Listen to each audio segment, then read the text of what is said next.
Днес, заедно с Българо-американска кредитна банка, ще питаме всички от 14 до 25 за какво им пука. За какво? Надяваме се и за природата.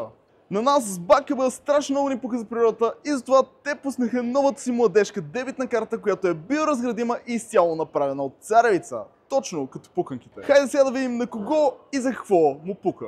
Здрасти, как се казваш? Александра. Супер, приятно ми е. Харесваш ли пуканки? Да, доста.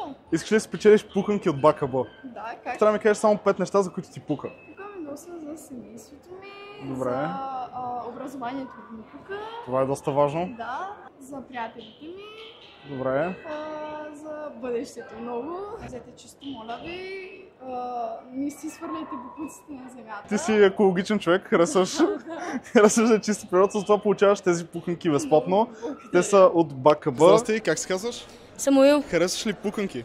Естествено. Сега ще питам 5 неща, за които ти пука, така че можеш ли ми зададеш 5 неща? На мен ми пука за моето семейство, за моите приятели, моето образование, училището. Много харесвам природата, обичам да излизам навън. Получаваш пуканки от БКБ, защото те пускат новата си карта PopCard, която е именно направена от царевица, точно като пуканките и е биоразградима. Надявам се да ти харесат пуканките. Много и... вкусно. Супер! Приятно хапване и чао-чао! Благодаря. Чао. Чао!